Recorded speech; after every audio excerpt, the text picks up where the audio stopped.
तो आज की कहानी है, तुम्हें अपना नजरिया बदलने की जरूरत है, माँ को नहीं। दोस्तों, कहानी शुरू करने से पहले अगर हमारे चैनल को सब्सक्राइब नहीं किया हो तो कर लीजिए, ताकि आपके पास पहुंचे हर रोज नया वीडियो। क्या हुआ रूसिका, तुम आज इतनी टेस्ट क्यों लग रही हो? कुछ ठीक से खा भी नहीं रही? आखिर तुम्हारा ध्यान कहाँ है? लंच टाइम में तृप्ति ने रूसिका को टोका, जो आज बहुत अपसेट लग रही थी। अरे कुछ नहीं यार, वो मेरी सासू माँ मेरे पास रहने के लिए आ रही हैं। समझ नहीं आता कि मैं कैसे एडजस्ट करूंगी। क्यों, तेरी सास का व्यवहार तेरे साथ ठीक नहीं है क्या? तृप्ति ने पूछा तो रूसिका ने कहा, नहीं ऐसी तो कोई बात नहीं है, पर इसके पहले हम ही उनके पास मिलने जाते रहे हैं। हमारे पास आकर रहने का ये उनका पहला मौका, और फिर अब बाबूजी नहीं रहे तो पता नहीं अब वह कैसा व्यवहार करेगी। बाबूजी थे तब और बात थी। फिकर नोट बेबी, सब ठीक रहेगा। अब तुम ठीक से लंच तो कर, नहीं लंच ओवर खत्म हो जाएगा। तृप्ति ने नाटकीय ढंग से कहा तो रूसिका मुस्कुरा पड़ी। लंच के बाद दोनों अपनी अपनी टेबल पर काम करने चली गई। घर आकर भी रूसिका के जहन में ये बात तो आ ही रही थी कि वह कैसे सामंजस्य बैठाएगी। दरअसल रूसिका और उदित की शादी हुए अभी लगभग 5 साल होने को आए थे।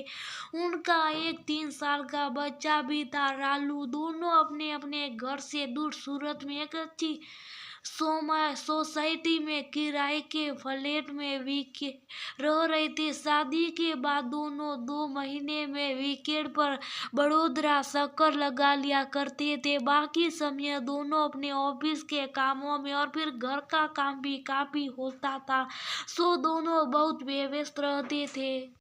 सब कुछ ठीक चल रहा था कि पिछले 4 महीने पहले रूसिका के ससुर रमेश जी का दिल का दौरा पड़ने से देहांत हो गया।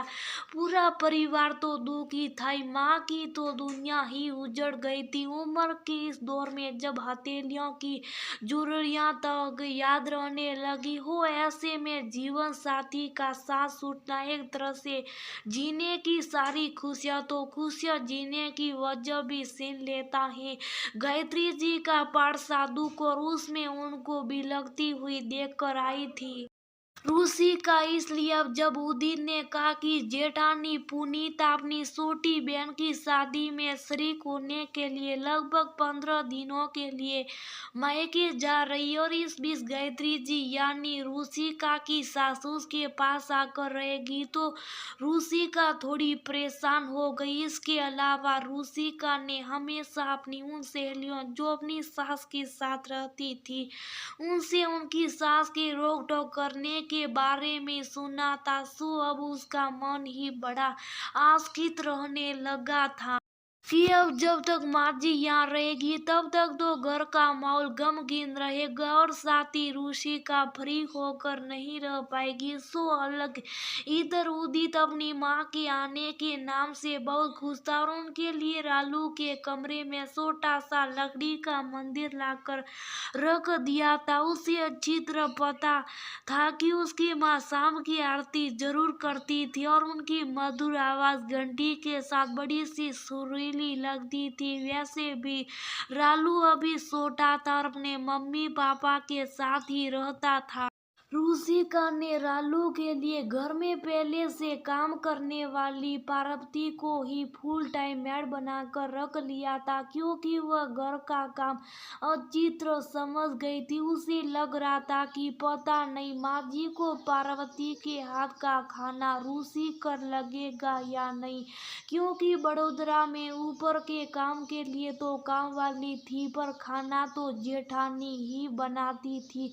कभी कभी माँ जी भी रसोई में मदद करवा दिया करती थी। इसके अलावा और एक बात थी, रूसिका को फिट रहने का बड़ा शौक, सुबह सुबह आधे घंटे जिम में जरूर बिताती थी। अब शायद कुछ दिनों के लिए इस दिनचर्या में विराम लग जाए। रूसिका यही सब सोचते हुए जिम में ट्रेडमिल पर दोबारा सट रही थी कि उसकी सहेली ने टोक दिया, रूसिका दीदी, आपकी सांस आने वाली थी, आ गई क्या? नहीं, अगले सप्ताह आएगी। रूसीना का वो ही तो मैं सोच रही थी, उनके आने पर आप इतना फ्री होकर जिम में टाइम कैसे बिताती? तान्या तो बोलकर चल दी, पर इधर रूसिका के मन में थोड़ा डर और बढ़ गया। उस दिन जब उदित ऑफिस से आया तब थोड़ा झिझकते हुए रूसिका ने उदित के सामने अपनी आशंका जाहिर की, ये कहते हुए कि उदित, अगर तुम बुरा ना मानो तो एक बात कहना चाहती हूँ, माँ जी थोड़ा उदास रहेगी और उनके सामने तुम भी ज्यादा यहाँ मत करना। इसके अलावा कुछ दिनों के लिए हम टीवी पर भजन वगैरह का चैनल देख लिया करेंगे। तुम ये फायर केबल का प्लग टीवी से डिस्कनेक्ट कर दो और कोई भी ऐसी बात मत करना जिनसे माँ को बाबूजी की ज्यादा याद आए और उन्हें तकलीफ हो। आखिर उनका नजरिया थोड़ा पुराना होगा ना, तो ऐसे में हमें कुछ दिन अपना लाइफ स्टाइल बदलना होगा ताकि उनको हमारे साथ रहने में सहूलियत रहे। रूसिका की बात सुनकर उदित हंस पड़ा, फिर रूसिका को समझाने के अंदाज में बोला, ये तुम क्या कर रही हो रूसिका? मुझे लगता है तुमको अपना नजरिया बदलने की जरूरत है, माँ को नहीं। क्यों? मैंने ठीक ही तो कहा कि माँ पहले जैसी तो नहीं रहेगी। आखिर बाबूजी के जाने के बाद वेदव्य के दुख से और अवसाद से भरी रहेगी। ऐसे में हमारी खी करना शायद पसंद ना आए। रूसिका अपनी बात के उत्तर में उदित के हंसने से थोड़ा खींच सी गई। उदित अब थोड़ा गंभीर होकर बोला, रूसिका, अगर माँ दुखी होगी तो उल्टे हमें और खुश रहकर उन्हें खुश रखना चाहिए। मानता हूँ पिताजी के नहीं रहने पर माँ अकेली हो गई है, पर माँ एकदम से अपना स्वभाव कैसे बदल सकती है? माँ स्वभाव से हमेशा खुश मिजाज और हर परिस्थिति का डट कर मुकाबला करने वाली जुझारू महिला रही है। सिर्फ एक वैधव्य उनका स्वभाव कैसे बदल सकता? उदित की बात में दम था, जिससे रूसिका के मन का डर थोड़ा कम हो गया और वह थोड़ा निश्चय होकर सासू माँ के आने की तैयारी करने लगी। खैर नियत समय पर माँ आ गई और आने के बाद हल्की फुल्की बात कर के घर का माहौल खुशनुमा बनाए रखने की कोशिश करती तो रूसिका को बड़ा आश्चर्य होता। उसने सोचा था कि अब तो सासू माँ हरदम रोती बिखुरती सी रहेगी और घर का माहौल भी कुछ उदासीन सा रहेगा, पर माँ जी की इसके विपरीत व्यवहार कर रही थी, जो रूसिका को बहुत अच्छा लग रहा था। माँ को हंसते मुस्कुराते देखकर उदित भी खुश रहने लगा था और कोई रोक टोक नहीं करने की वजह से रूसिका की दिनचर्या में भी कोई फर्क नहीं पड़ा था, उल्टा उसे और भी सहूलियत हो गई थी। नन्हा रालू भी दादी से बहुत हिल मिल गया था और उनके साथ कभी घर में खेलता तो कभी गायत्री जी उसे अपने साथ पार्क में टहलाने ले जाती और वहां से खेल कूद कर जब रालू घर आता तब उसे भूख भी खुलकर लगती और वह गहरी नींद सोने भी लगा था। माँ के रहने से पार्वती भी घर का काम बड़ी मुस्तैदी से करने लगी थी। एक दिन पार्वती दोपहर को काम करके शाम की छुट्टी लेकर जा चुकी थी और उदित रूसिका जब ऑफिस से घर आई तब माँ रालू को लेकर पार्क गई हुई थी। वहाँ घर में माँ नहीं है तो घर कितना सुना सुना लग रहा है। इस 10 दिनों में हमें और हमारे घर को माँ की आदत सी हो गई है। रूसीना का ने कहा तो उदित ने भी उसकी हाँ में हाँ मिलाते हुए कहा, बात तो तुम सही कर रही हो। खैर मैं थोड़ा सरप्राइज जरूर होंगी अम्मा जी को देखकर, उनके साथ रहकर आखिर मेरा नजरिया बदल कैसे गया। कहकर रूसिका अपने कामों में लग गई और उदी सब्जियां लाने को निकलने को हुआ ही था कि सामने से अम्मा एक हाथ में सब्जियां लेकर और दूसरे हाथ से रालू का हाथ पकड़ कर आती हुई दिखी। उदी सोकर अम्मा की तरफ बढ़ते हुए बोला, अम्मा आप सब्जी कहाँ से ले आई?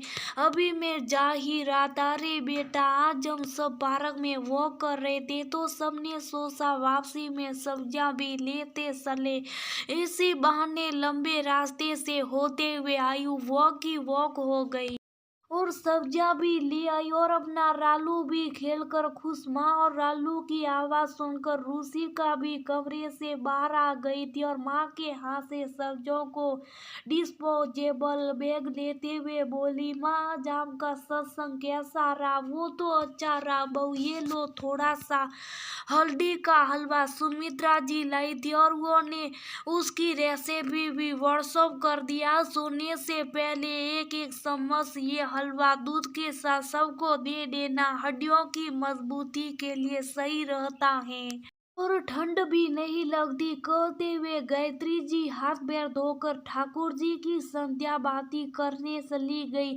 थोड़ी देर में रूसिका और उदित ठाकुर जी के कमरे से आती माँ के भजन की टैर सुनकर मंत्र मुग्ध हो रहे थे।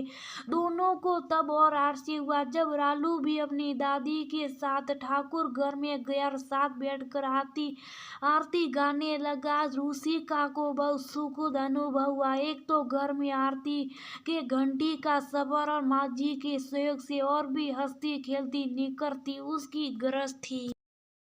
आज उसका खुद का नजरिया जैसे बदल गया था कि सास के साथ रहने से परेशानी होती है और सास बहू में मुश्किल से पड़ती है, जबकि यहाँ तो माँ जी के आने से रूसी का खुद भी बहुत खुश रहने लगी थी और घर में किसी बुजुर्ग के रहने से एक भारपन सा महसूस हुआ था। वो ऑफिस में निश्चिंतता से काम कर पाती थी और माँ भी रालू के साथ बहुत खुश रहती थी।